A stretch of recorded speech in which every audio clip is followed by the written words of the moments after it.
You thought turning 50 was the end? What if I told you it's actually your secret starting line? What would you dare to dream if age didn't hold you back? The myth of too late. Maybe it's too late for me, ... If that voice has ever whispered in your ear, congratulations. You've just met the biggest con artist of your entire life. The belief that age limits possibility. Let's be honest, society's been gaslighting older adults for decades. Magazines, ads, even well-meaning family members, all humming the same lullaby. You've had your time. Now step aside. But here's the truth that never made it to the headlines. Nothing magical happens at 30 or 40 or 50. No door slams shut.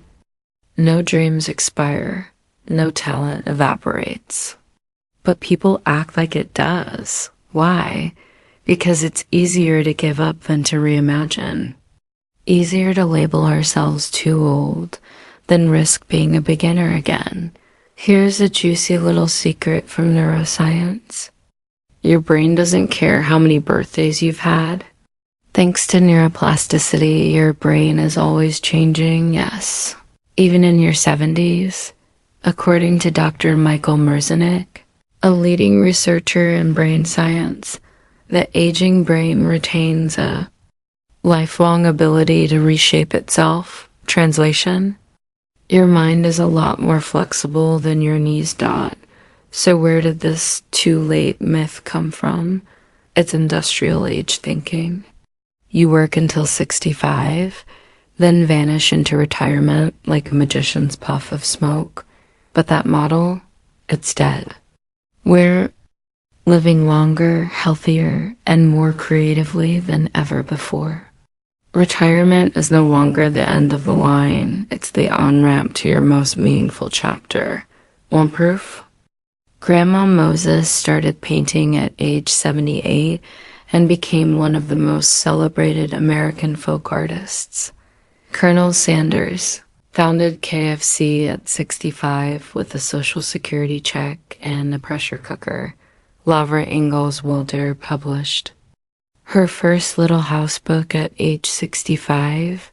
Were any of them worried it was too late? Maybe. Did they let that stop them? Not a chance. The real question isn't, are you too old? It's, are you brave enough to ignore that voice and try anyway? Because here's the punchline. The only people who are too old to change are the ones still clinging to that excuse. Everyone else, they're out there living, starting, failing, laughing, trying again. So if you've got a pulse and a pinch of curiosity left in you, it's not too late. It might just be perfect timing. Your brain is still evolving. Picture this. You're at the grocery store, standing in the cereal aisle, and suddenly you forget what you came for. Instantly, your brain whispers, oh. Dementia? Relax. It's not that deep. It's called being human. And no, your brain isn't resting like a 1962 Chevy, contrary to every stereotype about aging and slowing down. Here's a fact neuroscientists love to shout, but nobody's really listening. Your brain never stops growing. That's not motivational fluff. That's biology. Your brain contains about 86 billion neurons, and thanks to neuroplasticity, these little guys are constantly forming new connections. Dr. Norman Deutsch, author of The Brain That Changes Itself, explains it perfectly. The adult brain is not hardwired, but remains malleable like plasticine well into old age. Translation: you can still learn Spanish, pick up the violin, or start a YouTube channel about birdhouses if you want. You're not past your prime, you're just past the part where society expects anything new from you. Let's crush another myth while we're here. Forgetfulness does not equal mental decline. Sometimes it just means your brain is busy prioritizing what matters most. You're not losing it. You're curating it. Think of your brain at 55, 65, or 75 like a seasoned chef. Young brains, they follow recipes, step by step. Older brains, they skip steps, mix flavors, and improvise like jazz musicians. That's not a flaw, that's wisdom. Still skeptical? In a study by the University of Texas, older adults who learned new skills like quilting or digital photography actually improved memory and cognitive function more than those who just stayed socially active. Learning real, challenging, new learning is mental fertilizer. So what does this mean for you? It means that use it or lose it cliché is actually dead on. But here's the catch. Scrolling through your phone for 3 hours doesn't count as use it. Engage your brain. Feed it something chewy. Read a challenging book. Take up watercolor. Debate your grandson about AI. Build IKEA furniture without crying. Your brain wants to be tested. It craves novelty like a toddler with a new toy. And here's the real kicker. The biggest mental decline happens when we stop believing we can grow. Not when the birthday candles hit 60, but when we surrender to autopilot. So stop treating your brain like a museum. It's not a fragile relic, it's a construction site, messy, loud, always under renovation. Your life experience is your superpower. If youth is potential, then age is power. And yet somehow we flip the narrative. Society treats lived experience like it's expired yogurt, something to be tossed after the best by date. But here's a better metaphor. Your experience is like aged whiskey complex, valuable and way too strong for amateurs. Let's say you've lived 60 years. That's over 21,000 days of being alive. That's 21,000 days of heartbreaks, screw-ups, small wins, big decisions, disappointments, late-night regrets, and I can't believe I survived that moment. That's not baggage. That's armor. You know, things 20-year-olds haven't even Googled yet. How to spot beasts from across the room, when to speak up, and when to keep your peace. That the most important question in any conflict is, will this matter in 5 years? Experience has sharpened your instincts. It's sanded down your ego. It's gifted you a radar for what really matters. Peace over pride, real over loud, quiet joy over noisy approval. That's not something you read in a book. That's earned wisdom. And here's the beautiful twist. In a world addicted to speed, your slowness is a gift. You don't rush. You don't panic. You've seen enough to know the sky doesn't fall. It just gets cloudy for a while. Want more proof? Some of the most powerful people in history didn't hit their stride until later in life.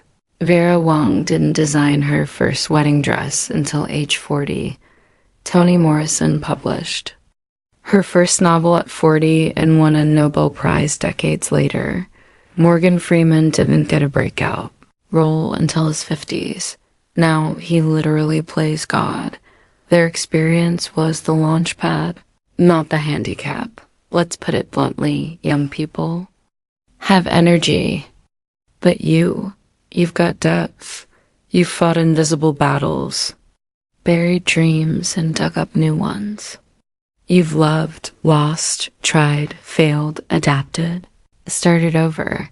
That's a resume no university can match. So why are you sitting there acting like you're out of moves? You're not a has-been.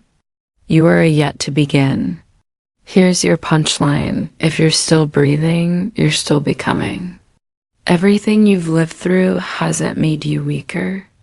It's made you dangerous in the best way. The real enemy is routine. You wake up, same bed, same breakfast, same news channel, same complaints, same lukewarm coffee in the same chipped mug. By 10 a.m., you already know how the rest of the day will go because it's just like yesterday. And the day before, and the day before that. Sound familiar? Let's get brutally honest. It's not age that dulls your spark. It's monotony. Your body doesn't forget how to be alive just because you cross some imaginary finish line at 50. But your brain, it's a novelty addict. It's hardwired to crave change, challenge, and a little bit of chaos. That's why you felt most alive when you were learning how to drive, falling in love, starting a new job, or planning a trip to somewhere you couldn't pronounce. Back then, your days had texture, variety, suspense. Now, your brain's on cruise control and you're wondering why everything feels flat. Psychologist Dr. Todd Kashdan says it plainly. Curiosity is the engine of meaning. Without it, we lose our motivation to live fully. Translation: without newness, your brain gets bored. And when your brain gets bored, it doesn't just yawn. It depresses. That's right. Routine isn't just dull, it's dangerous. It numbs your senses, shrinks your courage, erodes your imagination. You stop trying new things because it's too late. You stop having new thoughts because they're too much. You stop asking new questions because, well, what's the point? But here's the good news. You don't need to sell your house, hike Mount Everest, or dye your hair turquoise. You just need to interrupt the script. Tiny tweaks equals massive ripple effects. Take a different route to the grocery store. Learn the name of the barista instead of just nodding. Eat lunch in a park instead of in front of the TV. Say yes to the event you usually cancel last minute. It's not about blowing up your life. It's about resparking curiosity bit by bit. Because once your brain realizes, oh, we're doing something new today, it perks up like a golden retriever hearing the word walk. Here's a crazy fact. Studies show even small deviations in daily habits can increase dopamine, the feel-good chemical. Which means the moment you try something new, you literally become happier. Not theoretically, chemically. So if you've been blaming age for your lack of motivation, maybe it's time to blame autopilot. The enemy isn't the number of candles on your cake. It's the dust settling on your calendar. Boredom is not a symptom of getting old. It's a side effect of not paying attention. Wake it up. Shake it up. Stir something, anything, into the mix. Because your spark, it's not gone. It's just buried under same old. You're allowed to dream again somewhere between the mortgage, the knee pain, and the 5th funeral of the year. We get this ridiculous idea planted in our heads. Dreams are for the young. Apparently, if your back creaks and your grandkid knows more about iPhones than you, you're not supposed to want things anymore. You're just supposed to maintain. Let's debunk that nonsense right now. Dreams have no expiration date. There's no use by age 40 stamp on your imagination. If anything, age is when your dreams finally get interesting because now they're rooted in wisdom, not wishful thinking. You don't want to be famous. You want to be free. You don't want applause. You want peace. You don't want a mansion. You want mornings with purpose and nights with no regret. And that, my friend, is a beautiful evolution. Here's a question no one asks you after 50. What do you still want? Not what do you regret? Not what have you lost? But what do you still burn for in that quiet part of your chest that never went out? Maybe it's writing a book. Maybe it's opening that coffee shop you sketched on napkins 20 years ago. Maybe it's reconnecting with someone you hurt or forgiving someone who hurt you. The point is, you're allowed to want something again. You're allowed to feel that flutter. You're allowed to chase it, even if your knees protest the whole way down. In fact, not only are you allowed, you need to. Psychologist Dr. Dan Tomasello coined the term future-mindedness and found that people who still envisioned their future with hope and goals were significantly less likely to feel depressed, anxious, or bitter about aging. In other words, dreaming keeps you mentally alive.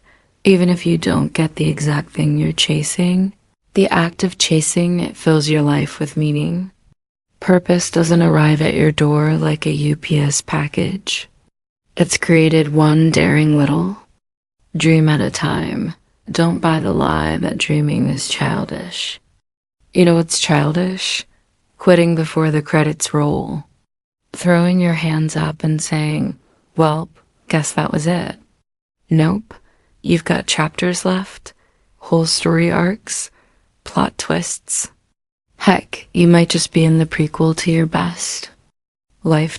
So what would you dare to begin if age was just a number? Go ahead, close your eyes, picture it. You're not foolish for dreaming again. You're finally wise enough to do it right. Start small, start now. Let's kill another myth real quick. Starting over doesn't require a grand gesture. You don't need to climb Kilimanjaro, write a 500-page memoir, or move to a vineyard in Italy, unless you want to, in which case, call me. Here's the real truth. Every big change starts with one tiny, boring, barely noticeable step. Not sexy, not Instagram worthy, but real. Because real change is more like compost than fireworks, slow, stinky, and completely transformational. To reinvent yourself at 60, start by waking up 10 minutes earlier. Want to feel strong again? Walk to the end of the block and back. Do it every day until it becomes a reflex. Want to reconnect with someone you drifted from?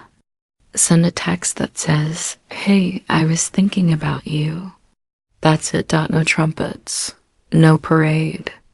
Just motion. The reason most people don't change isn't because they're lazy. It's because they overthink the first step. They imagine it has to be perfect, dramatic, or guaranteed to succeed. Spoiler alert, none of that exists. Perfection is a con artist. It keeps you polishing the doorknob instead of opening the door. Behavioral science backs this up. Dr. B.J. Fogg at Stanford University found that tiny habits are the key to massive behavior change. Why? Because tiny habits are too small to fail. They trick your brain into building momentum before it has time to sabotage you with doubt. And once you've got momentum, game over. You're unstoppable. Think of it like this. If you're sitting in a parked car, turning the wheel doesn't do anything.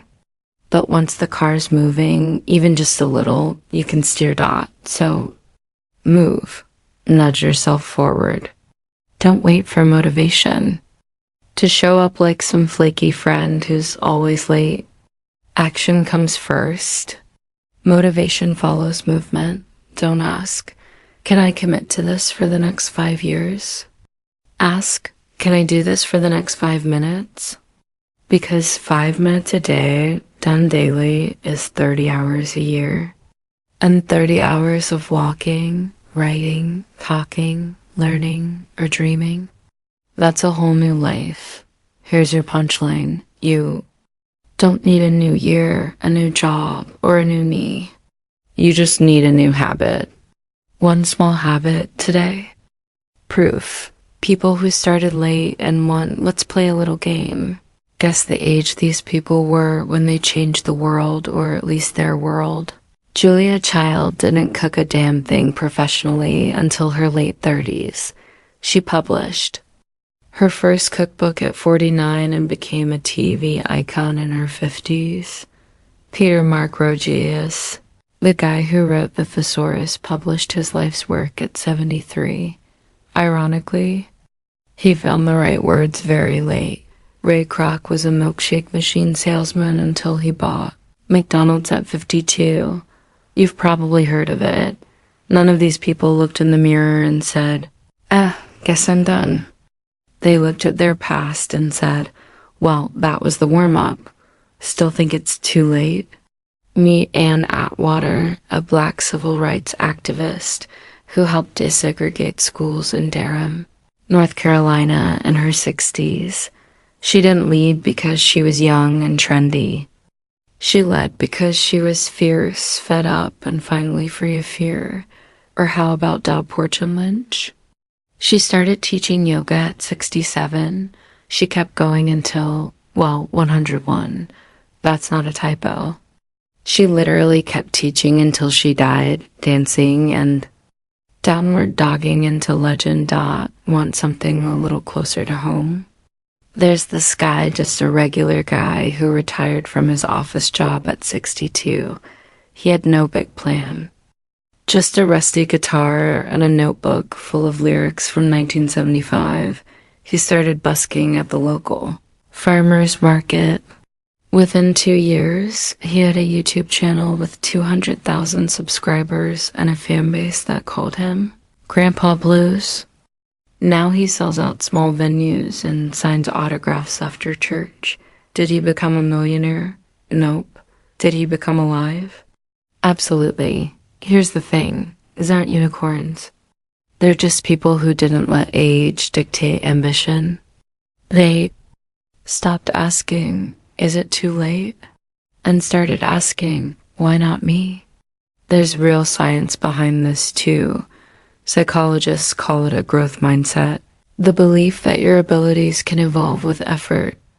People with growth mindsets age better, live longer, and report higher life satisfaction than those who believe their best days are behind them. So the next time your inner critic whispers, you're too old for this, introduce them to Julia, Peter, Ray, and Dow, and Grandpa Blues. Then look in the mirror and say, watch me. Because the truth is, you're not running out of time. You're just running out of excuses. Your second life begins today. Let's say it out loud because no one else is saying it to you. You still have time. And not just time to exist, but time to create, to love, to mess up gloriously, to rise again, and to finally become the version of yourself that feels right. But first, you have to let go of the first life. The one filled with should've, could've, too late, and who do you think you are? That life, it served its purpose. It taught you what doesn't work. It gave you scars, stories, and a little swagger if you're paying attention. Now it's time for something better. It's time for the second life. And here's the good news. You don't need anyone's permission. This next chapter doesn't have to impress your parents, or your kids, or your Facebook followers. It just has to make you feel like you again. That's the real revolution. Not Botox, not crypto, not intermittent fasting, but waking up one random Tuesday and saying, what if I gave myself one more shot? Not to relive the past, but to reinvent the future. Here's the psychology. Dr. Ellen Langer from Harvard University ran a famous study called the counterclockwise experiment, where she put older men in an environment that mimicked their younger years. Same music, same magazines, same everything. Result? Their posture improved, vision sharpened, arthritis eased. Some even looked visibly younger. What changed? Their mindset. When they believed they had more life in them, their bodies followed. This isn't magic. This is biology plus belief, and you've got both. So start today. Not with a 5-year plan or a bucket list. Start with a question, what? Do I still want to experience before I go? And then start ridiculously small. Write one paragraph. Walk one block. Say one scary truth. Book one class. Make one call, because one act of self-trust leads to another. And before you know it, you're not just living again. You're leading your life. No more waiting for the right time. No more apologizing for how long it's taken. This is the right time. This is your moment. So here's your punchline. You don't need to start over. You just need to start believing again.